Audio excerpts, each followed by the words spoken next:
오늘 사도행전 9장 1절부터 5절에 있는 말씀을 가지고 삶의 방향이라는 하나님의 말씀을 함께 보도록 하겠습니다. 따라서 해볼까요? 삶의 방향이 맞아야 온전한 곳에 도착한다. 할렐루야. 오늘 하나님의 말씀을 통해서 저와 여러분들의 삶의 방향이 어디여야 하는지를 분명히 깨달았으면 좋겠습니다. 그리고 그 방향을 향해서 열심히 살아가는 저와 여러분 되시기를 주님의 이름으로 축원합니다. 성경에 보면 사울이라는 사람이 있어요. 오늘 우리가 봤던 9장에 등장하는 이 사울은 성공에 굉장히 목마른 사람이었습니다. 지금으로 따진다면 하버드대를 나왔어요. 집안은 부자예요. 그런데 당신은 지금과 다른 배경이 하나 더 있습니다. 지금과. 그때는 계급사회였습니다. 이 계급사회라는 말은 뭐냐면 아무리 부자여도 그리고 아무리 많이 배우고 아무리 유명하고 알려진 대학이나 학문을 배웠다고 해도 그 계급이 그 신분이 거기에 맞춰지지 않으면 절대로 인정을 받을 수 없는 그런 사회예요. 사울은 그런 계급, 즉 신분 사회에서 그 신분을 뛰어넘고 싶어하는 강력한 열망을 가지고 있었던 진짜 뜨거운 청년이었습니다. 그래서 어렸을 때부터 정말 열심히 공부했고 열심히 준비했고 열심히 살았어요. 아버지는 그런 아들 사울을 볼 때마다 내가 이루지 못한 신분의 벽을 너는 반드시 뛰어넘어야 한다 라고 그 아들에게 늘 가르쳤고 그 아들도 본인도 그걸 원했고 또 그렇게 함으로써 아버지의 소원도 이룰 수 있기 때문에 그는 정말 열심히 살았습니다. 당시의 유대 사회에서는 유대 지역에서 태어나지 않는 사람은 사람 취급을 하지 않았어요. 유대 지역 밖, 즉 사울은 유대 지역 밖에 있었던 길리기아 다소라는 곳에서 태어난 사람입니다. 근데 이 사람은 유대 사회에서 높은 신분으로 올라가고 싶어하는 열망이 너무 강했기 때문에 자기가 할 수 있는 모든 것을 다 했어요. 그리고 그는 바리새인 중에 바리새인이라는 칭호를 받을 정도로 바리새인들에게도 그러니까 자기보다 더 신분이 높은 사람들에게도 인정을 받을 정도로 그는 사람들에게 말 그대로 성공한 사람이었습니다. 젊은 청년이었지만 아주 유대 사회에서 인정받는 성공한 사람이었고 당시 시대는 유대 사회가 로마의 통치를 받고 있었지만 로마는 유대 사회의 자치권을 어느 정도 인정해주고 있었어요. 그러니까 자치권을 인정해주다 보니까 그 자치권을 인정받은 유대 사회는 나름대로 치안권도 가지고 있었고 나름대로 조세권도 가지고 있었고 그리고 나름대로 통치권도 가지고 있었어요. 그래서 당시 유대 사회에서 최고의 통치자가 누구였느냐? 바로 대제사장이었습니다. 이 대제사장이 이끄는 의회가 있습니다. 그게 사내들인 공의회라는 의회가 있습니다. 우리나라는 국회의원이 300명입니다. 사내들인 공의회는 71명입니다. 71명이 그 의회를 이끌어갑니다. 그리고 그 의회에서 결정된 사안이 유대 사회에서 다 말 그대로 정책으로 사용이 되어집니다. 단 로마의 당시의 총독이 그걸 인정해야 되는데 로마의 총독 입장에서는 로마만 대항하지 않는다면 모든 자치권을 다 인정했기 때문에 명실상부한 대제사장은 유대사회의 최고의 지도자였고 통치자였고 권력자였습니다. 그리고 이 대제사장의 친위 검찰부대가 있습니다. 지금으로 말하면 대제사장이 말 그대로 다른 모든 법적인 것을 뛰어넘어서 본인이 움직일 수 있는 조사권과 말 그대로 기소권과 그리고 말 그대로 모든 것을 시행할 수 있는 검찰과 같은 조직이 있었어요. 그러니까 단 유대사회는 군권이 없었거든요. 군대가 없었어요. 만약에 군대가 있으면 로마를 향해 대항할 수도 있기 때문에 군대는 가질 수 없었지만 대제사장이 이 검찰과 경찰을 움직일 수 있는 권한이 있었기 때문에 어느 정도의 군사적인 모습도 갖고 있었어요. 이 상황에서 사울은 대제사장이 이끌고 있는 그 친위 검찰 부대에 들어가고 싶은 게 평생의 꿈이었어요. 그리고 그 꿈을 이루는 날이 왔어요. 그리고 그 꿈을 이루는 그 날의 첫 첫 번째 명을 받습니다. 그게 뭐냐? 다메섹으로 가 있는 그리스도인들을 조사해서 체포해서 예루살렘으로 압송해 오라라는 것이었습니다. 성공에 목말라 있던 사울, 이제 그는 유대 사회에서 인정받는 젊은 성공한 사람이었어요. 이제 대제사장의 눈에 띄어서 친히 검찰 부대에 들어가고, 이제 그가 말 그대로 대제사장의 이름을 가지고, 오늘 성경에 공문이라는 말이 나오는데 대제사장의 공문을 들고 누구든지 다 조사할 수 있고, 누구든지 다 잡아들일 수 있고, 누구든지 다 기소할 수 있어요. 이제 그 막강한 권한을 들고 이제 대제사장에게 인정을 받을 수 있는 마지막 관문 앞에 섰습니다. 여러분 같으면 어떨 것 같으세요? 너무 막 가슴 뛰지 않을까요? 너무 심장이 뛰지 않을까요? 드디어 내 소원이 이루어지는 목전 앞에까지 딱 다가옵니다. 이것만 완수하고 예루살렘으로 돌아오면 그는 이제 명실상부한 대제사장이 인정하는 말 그대로 바리새인들의 바리새인이 아니라 이제는 유대 사내들인 공회의 최고의 지도자의 자리에 갈 수 있는 청년이고 젊은 사람이었지만 말 그대로 아버지 가문의 모든 소원을 다 이루는, 자기의 소원과 가문의 소원을 다 이루는 그런 삶을 살아가는 그런 열정적인 삶에 모든 것을 얻을 수 있는 기회가 왔어요. 왔는데 하필이면 그날 예수님을 만납니다. 우리 입장에서는 그게 왜 하필이면이겠지만 사울의 입장에서는 그날 예수님을 만나는 게 그의 인생이 완전히 뒤바뀐 상황이 되어버렸어요. 사울은 예수는 없다고 생각했습니다. 예수님을 믿는 사람은 사회의 치안을 흔들고 사회의 범죄 집단이라고 그는 굳게 믿고 있었습니다. 왜냐하면 대제사장이 이끄는 사내들인 공회, 그 공회 의회에서는 예수를 믿는 사람들 그리고 예수의 집단은 반사회적 집단으로 이미 선언이 되어 있었기 때문입니다. 그래서 반사회 집단을 이끌고 있는 그 누구라도 그 사회에서 살 수가 없는 지경에 이르는 겁니다. 그리고 그 반사회적인 집단이 예수 집단을 말 그대로 이들의 입장에 봤을 때는 정의의 이름으로, 유대법의 이름으로 처단하고 그들에게 감옥을 가고 심지어는 죽음에 이르기까지 하는 것이 그들에게는 성공의 가장 중요한 조건이었어요. 그런데 다메섹에 딱 등장하는 순간 예수님이 사울 앞에 나타납니다.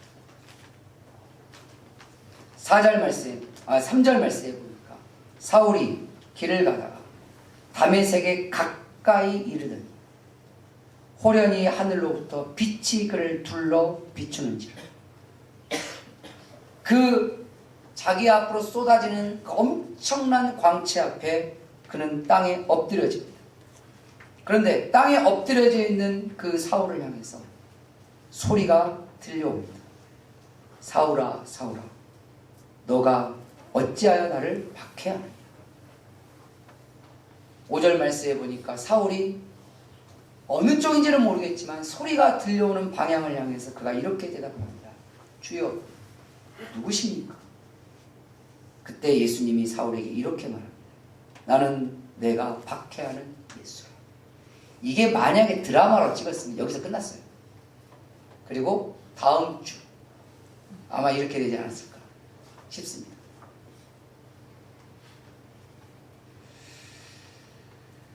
예수님을 만난 사울은 지금까지 자기가 달려왔던 삶이 다 잘못된 거라는 걸 알게 됐어요. 자기가 배웠던 학문, 자기가 걸어왔던 모든 삶의 열정, 내 가족들이 나에게 짊어지어줬던 그 꿈, 소망, 성공의 모든 조건, 내가 꿈꿨고 내가 바랬던 내 삶의 성공과 행복의 모든 조건과 길 방향, 모든 것이 다 잘못되라는 것. 나는 유대사회에서 인정받는 성공한 젊은 청년이었는데 이제는 완전히 실패한 인생이라는 것이 바로 증명된 그 자리였어요. 여러분 같으면 어떨 것 같아요? 내 평생 그 길을 살아왔는데 너가 살아왔던 그 방향이 잘못됐어. 네가 지금 가고 있는 그 인생의 방향이 틀렸어. 너가 가고 있는 그 삶의 모습이 지옥길이다. 너가 가고 있는 그 삶과 인생의 방향이 너의 모든 삶을 송두리째 망하는 길로 가게 만들 것이다. 라는 것이 하나님을 통해서 증명이 된다면, 저를 통해서 증명이 되면 부정하세요. 저도 틀릴 수 있습니다. 그런데 하나님을 통해서 그 자리에서 증명이 된다면 여러분은 어떨 것 같습니까? 나이가 어리면 바꾸면 돼요. 길을 바꾸면 돼요. 이 길이 아닌 게 왜? 그럼 여기로 가면 돼요. 이 산이 아닌 게 보다 그럼 저 산 가면 돼요. 그런데 이미 성공한 자리에 올라선 사람이라고 칩시다. 그러면 그 사람은 어떨까? 오늘 성경의 말씀은 완전한 성공을 이뤘다고 하는 그 사람이 완전한 실패한 삶이 되어버린 순간 하나님은 우리에게 어떤 삶의 방향을 고민해야 되는지를 알려주는 말씀입니다. 오늘 하나님의 말씀을 통해서 저나 여러분이나 지금까지 살아온 삶의 방향이 진짜 맞는지, 그리고 그게 진짜 옳은지, 그것이 바른지, 그것이 의로운 것인지, 그리고 그것이 영원한 것인지, 진짜 정말 그 삶의 방향의 가장 끝에서 그곳에 도착했을 때 저나 여러분이나 어느 순간 인생의 끝에 도착을 할 거예요. 누구는 좀 빨리 도착하고 누구는 좀 늦게 도착할 뿐이지 도착은 할 거예요. 원래는 나는 이쪽으로 가고 싶어 했는데 살다 보니까 여기에 도착할 수도 있어요. 내가 이쪽으로 가고 싶어 해서 가고 싶은 곳에 다행히도 도착을 한 사람도 있어요. 근데 내가 도착하고 싶지 않은 곳에 도착할 수도 있어요. 근데 인생이 참 아이러니한 게 뭐냐면, 사울은 자기가 도착하고 싶은 곳에 도착하기 일보 직전에서 이 도착한 곳이 지옥이라는 사실을 알았어요. 이게 천국인 줄 알아요. 이게 내 인생의 성공인 줄 알아요. 이 말은 뭘까요? 방향이 처음부터 틀렸다는 얘기죠. 아니면 이럴 수도 있습니다. 처음에는 방향이 맞았을 수도 있어요. 중간에 그 방향을 바꿨을 수도 있습니다. 이 길보다는 이 길이 더 나을 수도 있겠어 라고 본인이 생각할 수도 있고, 누군가가 조언해 줄 수도 있고, 이건 계기는 다 다를 수도 있습니다. 그러나 어쨌든 본인이 원하는 곳에 도착을 했든 본인이 원하지 않는 곳에 도착을 했든 다 도착은 합니다. 우리 옆에 분들에게 이렇게 얘기합시다. 언젠가는 인생의 끝에 도착합니다. 시작. 언젠가는 인생의 끝에 도착한다. 도착했을 때 주님의 이름으로 부탁드리고 싶은 건, 그리고 주님의 이름으로 간곡하게 권면드리고 싶은 건,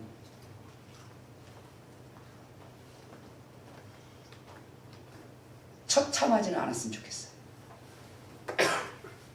비참하지는 않았으면 좋겠어요. 그러려면 방향이 맞아야 돼요. 방향이 맞아야 돼요. 방향이 맞으면 열정적인 사람은 그 끝에 도착할 거예요. 근데 방향은 맞는데 열정이 없으면 가다가도 중간에 도착할 거예요. 근데 문제는 방향이 맞으면 괜찮아요. 오늘 사울은 방향이 완전히 잘못됐어요. 그렇다면 하나님이 말씀하신 우리 삶의 방향이 어디여야 될까? 첫 번째로 잊지 마십시오. 삶의 방향은 무조건 하나님이셔야 합니다. 할렐루야. 이걸 잊으면 안 돼요. 예수님 믿는 사람들이 삶의 방향이 하나님이 아니면 무조건 멈추셔야 합니다. 언제든지 핸들을 트셔야 합니다. 내가 돈을 벌려고 하는 사람, 돈을 버는 것이 여러분 삶의 방향이면 망하는 길입니다. 이건 단언코 여러분들에게 드리는 말씀이에요. 만약에 돈 버는 것이 내 삶의 방향이다, 무조건 망합니다. 무조건 망합니다. 100% 망합니다. 중요한 건 왜 버느냐가 문제인데, 왜 버느냐의 그 방향성이 늘 스스로에게 물으셔야 돼요. 나는 왜 돈을 벌지? 나는 왜 공부하지? 나는 왜 오늘도 누구에게 나눠주고 베풀어주지? 내 가족들에게 왜 나는 섬겨주지? 가족이니까 그건 방향은 좋은 방향 아니에요. 가족이니까 무조건 해준다? 그런 것을 우리는 혈족주의라고 그래요. 그 말을 말로 뒤집어 볼까요? 가족이면 무조건 피해를 줘도 된다는 말과 같아지는 성립이 됩니다. 기억하셔야 돼요. 여러분, 왜 가족들에게 베풀어줘야 될까요? 왜 여러분은 돈을 열심히 벌어야 될까요? 왜 학생들은 열심히 공부해야 할까요? 왜 우리는 세상을 열심히 살아야 할까요? 왜 우리는 이 예배당에 나와서 예배를 드려야 할까요? 왜 그래야 되죠? 왜 차를 타야 할까요? 왜 사람을 만나야 할까요? 기억하십시오.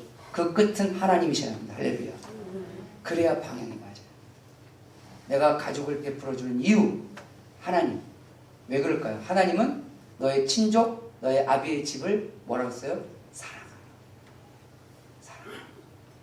내가 내 가족이기 때문에 잘하는 사람과 하나님이 너희 가족에게 사랑하라고 해서 하나님의 방향을 따라 살다 보니 가족에게 잘하는 사람은 나중에 하나님 앞에 섰을 때 결과가 완전히 다릅니다.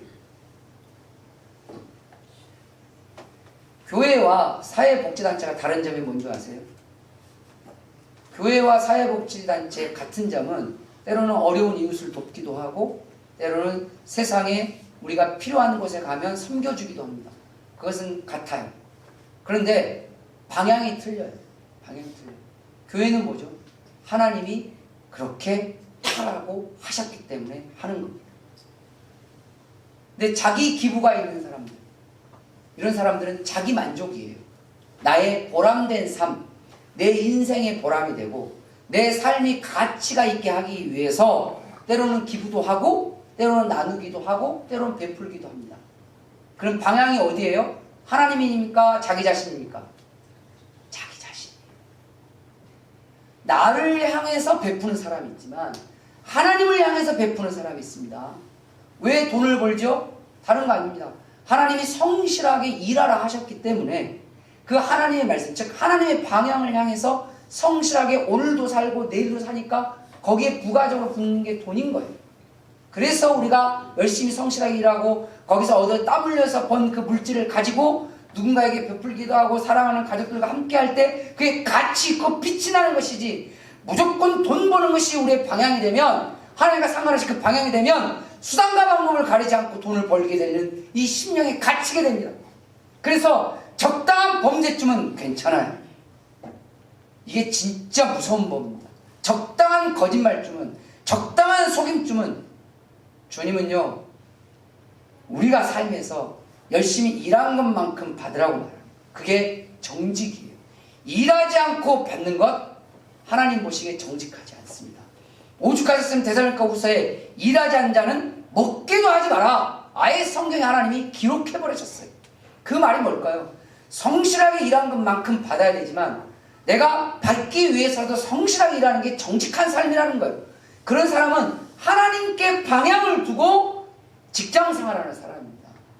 하나님께 방향이 아니라 무조건적으로 돈을 버는 것만 방향에 두고 직장 생활하는 사람은 어떻게 직장 생활할까요? 적당하게 일합니다. 그리고 월급은 많이 받고 싶어 하죠. 성경은 그걸 부정직하다고 봐요. 예수님 믿는 사람이 하나님의 앞에 갔을 때 정직한 사람으로 인정받기를 원하십니까? 아니면 대충 살다가 하나님 나라에 온 사람으로 인정받기를 원하십니까? 하나님께 방향을 두고 살아가는 사람은 정직하게 세상을 살다가 주님 앞에 온전히 인정받아야 되는 것이 진짜 좋은 그리스도인이에요. 그렇기 때문에 우리의 삶의 모든 방향성은 하나님이셔야 합니다. 그 끝은 하나님이어야 합니다. 누구에게 무엇을 하든 하나님이어야 합니다. 찬양을 하든 하나님이어야 합니다. 내가 기분 좋아서 찬양하는 찬양이 노래가 되면 자기 기분대로 하는 거예요. 그러나 찬양이 하나님을 향하면 나의 오늘 기분이 좋든 안 좋든 내 삶이 꿀꿀하든 내 삶이 뭐하든 그것과는 상관없이 하나님을 향해서 나갈 만큼은 온전해지게 나가야 한다는 사실이에요. 여러분 삶의 방향입니다. 길을 하나를 써, 글을 하나를 써, 어디 하나를 걸어, 누구는 그래요. 내가 아프니까, 때로 내가 다이어트 해야 되니까 운동을 해요. 방향이 어디죠? 나예요. 운동을 하는 게 하나님의 방향일 수 있냐? 그렇죠. 성경에 우리에게 기록되어 있습니다. 우리의 몸은 뭐라고 됐죠? 성전이라고 됐습니다. 하나님이 거하시는 이 교회는 콘크리트로 올라가 있는 성전입니다. 그러나 우리는 이 육신의 몸으로 구성되어 있는 성전입니다. 성전의 가장 중요한 모습은 뭘까요? 거룩하고 강건하게 관리하는 거예요. 아무리 멋진 집을 지어도요, 관리가 안 되면 그 집은 그냥 끝납니다. 그냥 끝납니다. 마찬가지예요. 여러분의 육신은, 예수님 믿는 사람들은 성경을 통해서 우리는 이렇게 믿고 있습니다. 나의 육신은 누가 만드셨다? 하나님이 만드셨다. 그러면 하나님이 만드셔서 나에게 부여하신 이 육신의 주인은 누구단 얘기죠? 하나님입니다. 그러면 내 육신은 결국은 누구의 것이죠? 주님의 것입니다. 주님의 것을, 하나님의 것을 깨끗하고 강건하게 관리하는 것. 그건 누구를 향하는 걸까요? 나를 향하는 겁니까? 아닙니다. 그게 하나님을 향하는 겁니다. 여러분 자신을 위해서 살지 마시고 하나님을 위해서 살아보세요. 그러면 하나님께서 영광이 되지만 여러분 자신도 사명감 갖고 하나님의 은혜로 살아갈 수 있게. 나를 향하잖아요.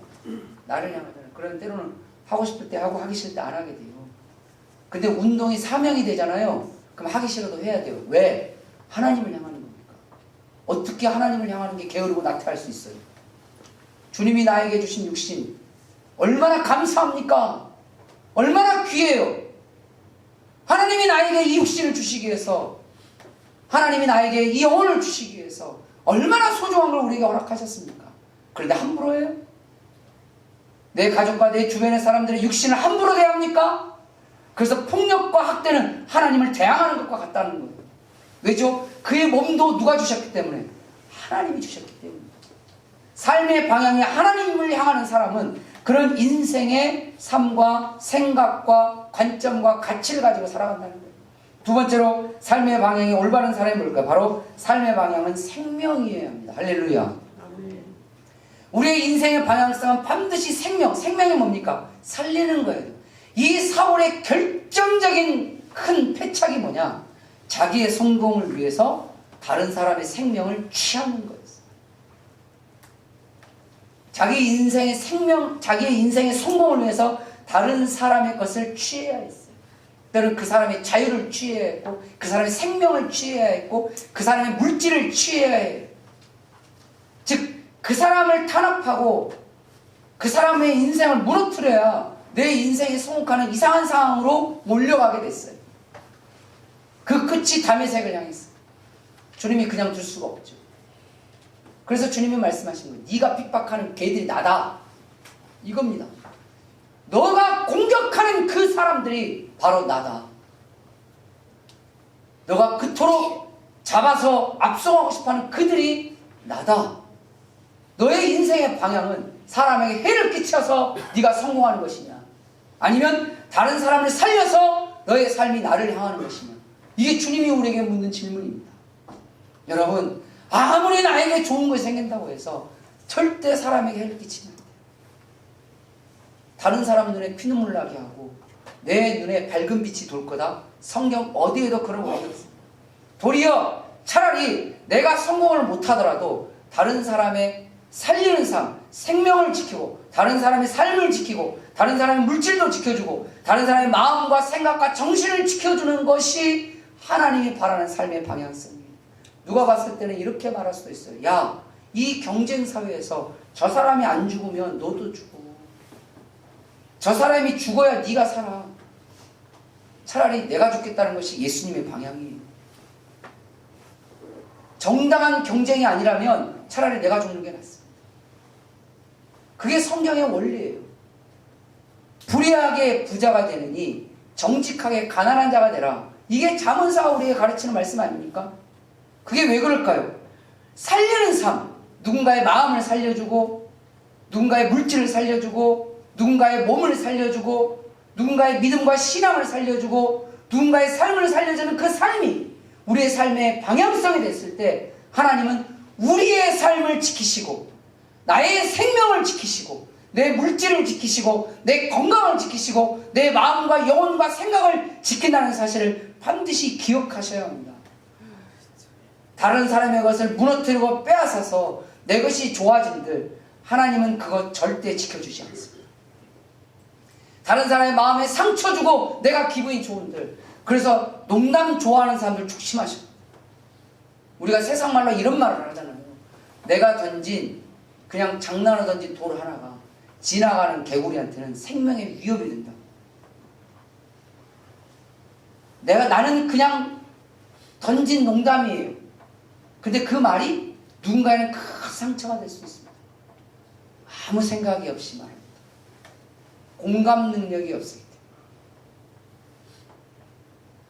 사람과의 관계 속에서 정말 생각이 없고 공감 능력이 없고 이해 능력이 없잖아요. 그 말 함부로 해요. 그 함부로 한 그 말 때문에 그 말을 듣는 사람은 상처를 받습니다. 그 마음이 상해요. 그 마음의 생명에 병이 들어요. 그 마음의 생명 가운데 건강을 해쳐요. 그리고 우리는 이렇게 항변하죠. 그건 자기가 알아서 하는 거지. 왜요? 더 두들겨 펴놓고 버텨보라고 하시든지. 우리 주님은 그럴 바엔 차라리 내가 죽겠다. 그럴 바엔 차라리 내가 십자가를 지겠다. 그럴 바엔 차라리 내가 상처를 다 받겠다. 이게 예수님 주님입니다. 예수님께서 우리를 위해서 십자가에 죽으시면서 그것을 보이셨잖아요. 그런데 나의 즐거움을 위해서 다른 사람에게 상처를 줘요? 나의 성공을 위해서 다른 사람들에게 피해를 줘요? 나의 기쁨을 위해서 부모에게 고통을 주고 나의 즐거움을 위해서 형제에게 상처를 줘요? 나의 성공을 위해서 믿음의 사람들에게 피해를 주고 나의 앞서 나감을 위해서 다른 사람들을 비난하고 공격합니까? 그게 사울이었어요. 왜? 그게 성공으로 가는 길인 줄 알았어요. 그 방향이 맞는 줄 알았어요. 기억하십시오. 사울의 방향이 완전히 틀렸다는 걸 우리 주님께서 다메섹 도상에 나타나셔서 그렇게 공격하고 비난하는 그 사람들이 바로 나다. 그 말은 뭡니까? 우리가 누군가의 영혼이나 마음이나 물질이나 몸이나 하는 것을 상해를 입히고 있을 때, 피해를 주고 있을 때, 아픔을 주고 있을 때, 상처를 주고 있을 때 누구를 향하고 있다는 거예요? 예수님을 향하고 있는 거예요. 여러분 형제에게 상처를 줄 때, 여러분 배우자에게 고통을 줄 때 그게 예수님을 향한 칼날이 된다는 것을 기억하셔야 돼요. 네가 박해한 그가 나다. 오늘 5절 말씀을 반드시 마음에 새기셨으면 좋겠어요.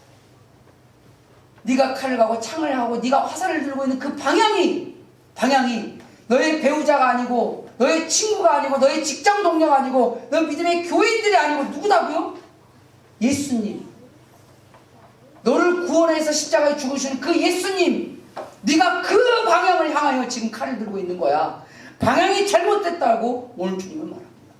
그럼 반대로 기억하셔야 돼요. 우리 삶의 방향은 살리는 쪽으로 갑시다. 할렐루야. 그 사람의 마음을 살려주세요.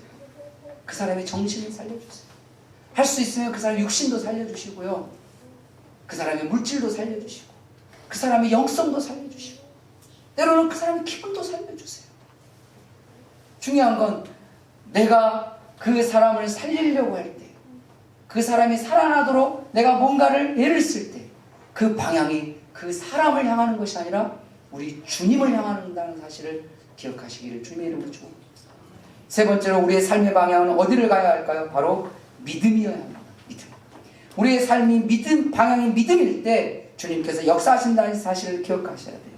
자, 사울은 사람의 생명을 취하고 사람의 물질을 취하고 사람들의 어떤 삶의 터전이나 인간관계 이 부분들을 집요하게 파고들어서 자기 성공의 조건을 삼았어요. 그래서 그의 삶의 방향은 생명이 아니었고 도리어 죽음이었어요. 그때 그 죽음의 대상이 됐던 그들이 있었습니다. 그때 당시 그리스도인들이죠. 오늘 2절 말씀해 보니까 다메섹 여러 회당에 가져갈 공문을 청했어요. 누가? 사울이. 이는 왜냐하면 이것은 만일 그 도는 뭐죠? 예수님을 믿는 그 도를 말하는 겁니다. 그 도를 따르는 사람을 만나면 남녀를 막론하고 결박하여 예루살렘으로 잡아오려 합니다. 자, 누구를 잡아오는 걸까요?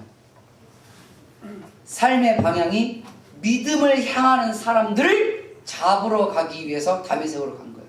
자, 삶의 방향이 믿음인 사람들, 그들이 지금 어디로 도피했습니까? 다메섹으로 도피했습니다.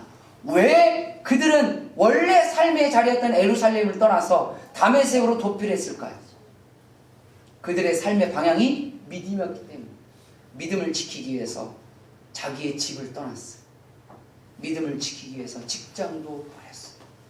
믿음을 지키기 위해서 자기 삶의 터전도 포기했어요.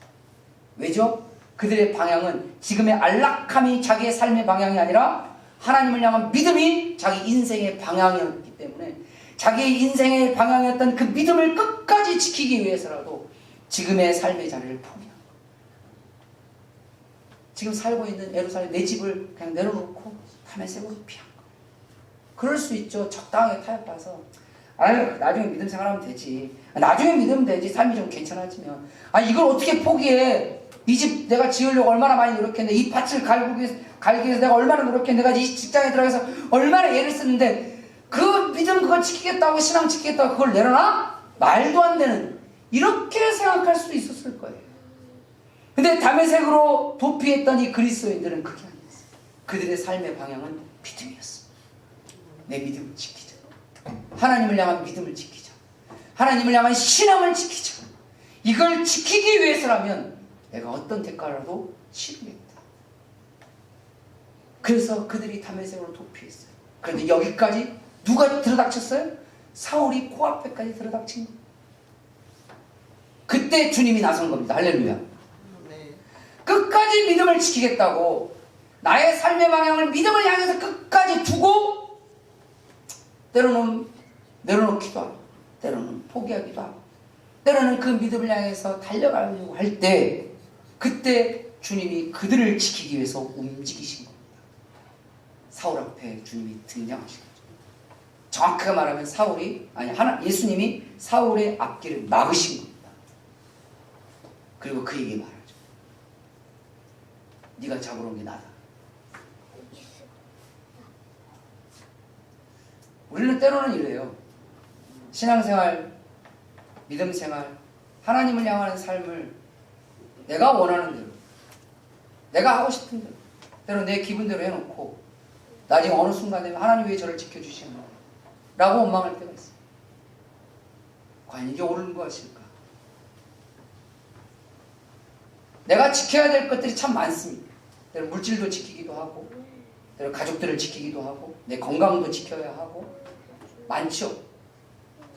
내가 지켜야 하고 내가 어떻게 보면 건사해야 할 사람들도 많을 수도 있습니다. 그런데 그 중에 가장 우선은 믿음이어야 합니다. 믿음만큼은 포기하지 마세요.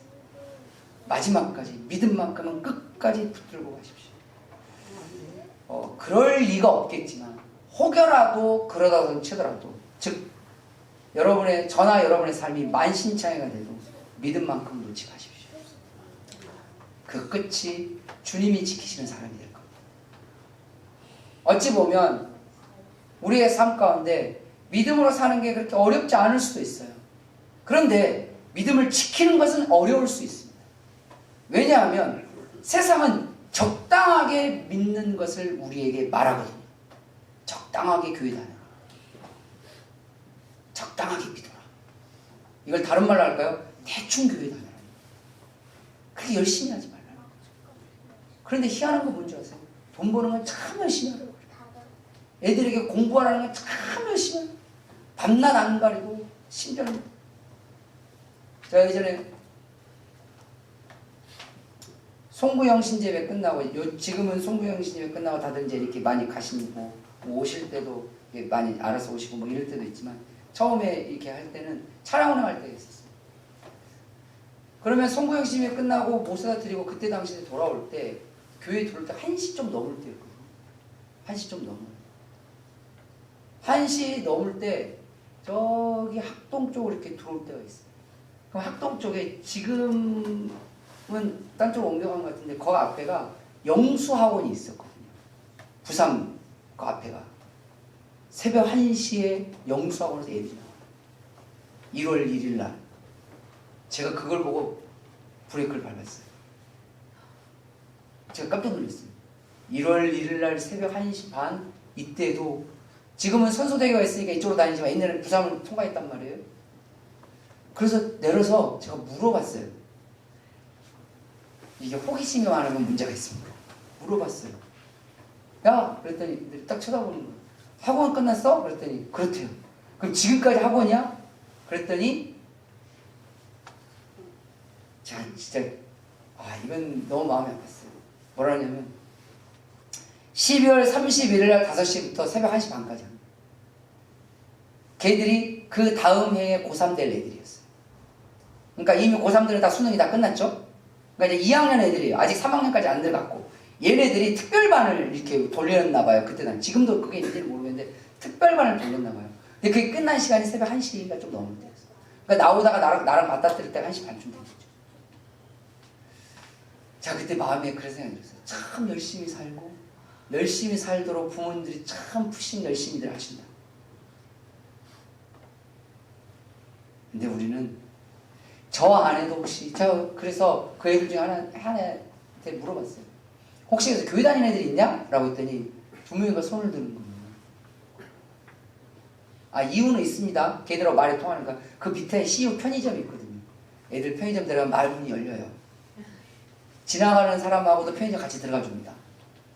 초등학교 애들은 예를 들어서 다인이나 인호 같은 애한테 얘들아 편의점 같이 가려면 절대 안 따라가요. 얘네들 안 따라갑니다. 집에서 배운 게 너무 확실해서. 근데 중고등학교 애들은 야 편의점 가려면 따라와요. 내가 봤을 때 얘네들이 세상에 대한 경계심이 없던지 아니면 편의점 너무 사랑하든지 둘 중에 하나일 것 같은데 둘이 있어요. 둘. 어디 다냐고 어디 교회 다냐고 어디 교회 다니냐고. 그러니까 부모님도 교회 다냐고 그랬대요. 물론 제가 교회 목사님이라는 걸 오픈했으니까 걔들이 말을 더 씌울 수도 있겠죠. 우리는 믿음을 지키는 게 얼만큼 열심을 가지고 있나요? 주님 앞에 그렇게 간절하다고 하는데 우리 얼만큼 주님께 오늘 다메섹으로 도피했던 이들을 기억하셨으면 좋겠습니다. 이들의 삶의 방향은 믿음이었습니다. 그 믿음이 주님이 움직이시는, 주님이 역사하시는, 주님이 그 다메섹 도상에 나타나시는 가장 강력한 원천이 됐다는 사실을 기억하셔야 합니다. 마지막 네 번째로 우리의 삶의 방향은 바로 사명이에요. 실은 오늘의 말씀은 우리에게 나오진 않지만 우리 예수님을 통해서 볼 수 있습니다. 지금 사도행전 9장 1절부터 5절까지 읽는 동안에 누가 가장 속이 탔을 것 같으세요? 사울? 성공을 향해서 목말라 있는 사울? 아니면 저 사울의 손으로부터 살아남기 위해서 다메섹으로 도피했던 그리스도인? 아니면 그들을 바라보시는 우리 예수님? 누가 가장 속이 탔을까? 저는 오늘 말씀을 가만히 보면서 우리 예수님이 가장 속이 탔을 것 같습니다. 웬만해서는 우리 예수님이 이렇게 나타난 경우가 없습니다. 웬만해서 우리 주님이 가장 속 타셨어요. 왜 그랬을까요? 그게 우리 주님의 사명이십니다. 우리를 지키시고 우리를 구원하시고 우리를 천국으로 인도하시고 우리와 함께 하시는 그 주님, 세상 끝날까지 너희와 함께 하시는 약속하셨던 그 주님, 주님의 사명, 그 주님은 이때까지도 당신의 사명을 다 하신 거예요. 이 사울이 이 계기를 통해서 다메섹 도상에서 예수님을 만나고 난 다음에 그의 인생이 바뀌었어요. 방향이 완전히 180도 틀어졌어요. 틀어지면서 그의 방향이 뭘로 갔을까요? 바로 예수님의 사명을 닮아가는 걸로 바뀝니다. 그리고 그는 또 다른 이름을 사용합니다. 바로 바울입니다. 그는 평생 자기의 원래 이름이었던 사울을 쓰지 않습니다. 물론 유대식 이름이 사울이고 로마식 이름이 바울인 건 맞는데 그는 유대 사회에서 가장 성공하고 인정받는 사람이 되고 싶어 했어요. 그래서 바울이라는 이름을 쓰지 않았어요. 그는 사울이라는 이름을 썼단 말이에요. 사울은 베냐민 지파에서 가장 유력한 이름 중에 하나가 사울입니다. 이스라엘 사람들은 자기 조상들 중에 가장 유력한 이름을 자녀들에게 지어주는 것이 그들의 풍습이었거든요. 그러니까 그 아버지가 사울에게 그 사울이라는 이름을 지어줄 때 얼마나 간절했겠어요. 성공에 목말라 했던 그 아버지가 그 자식 사울에게 이름을 지어주는 그 단계에서부터 너는 반드시 성공해야 된다는 것을 그에게 강력하게 주입했을 거란 말이에요. 그런데 그는 그 이름을 과감하게 버립니다. 그리고 로마식 이름인 바울로 바꾸죠. 그리고 평생 주님이 주신 그 사명의 방향을 향해서 나아갑니다. 이제는 그는 성공한 사람이 되지 못합니다. 누구도 그를 성공한 사람이라고 말하지 않아요. 도리어 그는 부자도 아니고 도리어 가난한 사람이 됐어요. 도리어 미련한 사람이 됐다고도 말하기도 해요. 때로는 온갖 사람들로부터 핍박을 당하기도 하고 공격을 당하기도 하는 선교사의 삶으로 평생을 살아갑니다. 그리고 결국 마지막에 로마에서 순교하는 지경에 이르기까지 가요. 그런데 그런 삶을 살았던 그 바울이 기쁘다 라고 디모데후서에 말합니다. 이 말이 뭘까요? 너무 행복하다. 내가 원했던 성공의 삶은 아니었지만 주님이 주신 사명의 방향으로 왔더니 너무 행복하다. 로마의 감옥에 갇혀서 순교의 시간을 기다리고 있던 그가 디모데후서에 남기는 말이에요. 디모데야, 너도 이런 삶을 살았으면 좋겠다. 디모데가 목회했던 에베소 교회 성도들에게, 성도 여러분들이요, 여러분도 삶의 방향이 주님의 사명이었으면 좋겠습니다. 내가 그렇게 살아보니 로마 감옥에서 순교하는 시간을 기다리고 있는 이 지경이 이른데도 이렇게 행복하고 이렇게 평안하고 이렇게 기쁠 수가 없습니다. 우리 교회에서 후원했던 어느 손강비 선교사님 이제 은퇴하시고 들어오셨어요. 그분하고 교회에서 이런저런 얘기 나누는데 그분이 목사님 저 노후에 대해서 전혀 걱정하지 마세요. 뭐 이런 문제를 이렇게 하는 거. 근데 그분하고 이런저런 얘기 나누는데 그분이 이런 말씀을 하셨어요. 많은 선교사님들이 선교 마치고 은퇴하고 한국으로 돌아올 때 선교 단체들은 우리 침례교회 선교부도 마찬가지입니다. 선교지에 남지 못하게 거기를 떠나게. 왜냐하면 거기에 남게 되면 그가 선교지에 있는 그 많은 영혼들의 왕이 됩니다. 그렇게 될 수밖에 없어요. 그래서 거기를 떠나게. 근데 한국에 들어오면 없어요. 짧게는 한국을 20년 떠나 있고 많게는 한국을 50년 이상을 떠나 계신 분도 계셔요. 50년 전에 한국을 떠났다가 물론 중간에 왔다 갔다 몇 번 했겠지만 50년 후에 한국에 도착했을 때 그에게는 뭐가 있을까?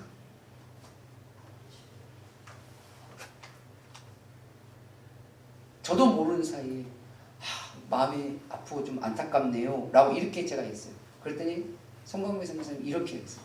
목사님, 그게 행복한 거예요. 그 순간 저도 모르게 마음처럼 머리가 탁 맞는 느낌이었어요. 그게 기쁜 거예요. 그게 진짜 감사한 거예요. 한국에 돌아와서 나를 환영해 주는 사람 없고 내가 기거해야 될 뭐 변변하는 것이 없지만 그런데 평생 주님의 사명으로 살았다는 그 삶이 저나 우리 선교사들에게 얼마나 기쁨이고 즐거운지. 저는 그래도 하나님의 은혜로 돈 많은 부모를 만나 뭐 어떻게 보면 물질적으로 걱정하지 않아도 되는지도 모르지만 저는 그곳에서 지금 집을 짓고 계세요. 그분이 저번에 이야기 기도해달라고 했는데 빌라 4채를 짓고 계세요. 그리고 거기를 선교사님들이 다 들어오시면 한 채씩 이렇게 드리고 싶어하는 꿈을 갖고 계세요. 내가 가지고 있는 돈 부모에게 받았으니 그걸 그렇게 쓰고 그렇게 내가 주님 나라에 가면 그거 교단 해외 선교에서 관리를 해줄 거고 관리를 해서 알아서 하면 들어오시고 거기서 하다가 주님 나라 가시면 어느 분은 그렇게 해서 돌아오셔서 뭐 1년 안에 주님 나라 가기도 하고 어느 분은 한 10년 이상 살기도 하시고. 그런데 오늘 나오는 이 바울의 고백처럼 사명의 방향으로 갔을 때 사람들은 완전한 실패라고 하지만 주님 앞에 완전한 은혜인 줄 믿으시길 바랍니다. 여러분 마지막에 무엇을 남기고 싶어 하십니까? 올해를 보내면서 한 번쯤 하나님 앞에 기도하면서 생각해 보셨습니까? 정말 여러분 뭘 남기고 싶어 하세요? 여러분의 이름, 호랑이는 죽어서 가죽을 남기고 사람은 죽어서 이름을 남긴다. 이순신 장군만큼 할 게 아니면 남을 일은 별로 없어요. 아니면 돈 얼마나 남기시겠습니까? 그 돈 자식 줘서 그 자식이 그 돈으로 뭘 할 것 같으세요? 아니면 명예? 아니면 도대체 무엇을 마지막에 남기고 싶으세요?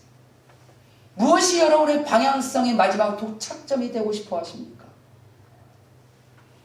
그것이 하나님이시길 주님의 이름으로 축원합니다. 그것이 주님을 통한 은혜이고 행복이시길 바랍니다. 그것이 생명을 살렸던 삶의 기억들이기를 바랍니다. 그것이 믿음의 능력이시기를 주님의 이름으로 축원합니다. 기도하겠습니다.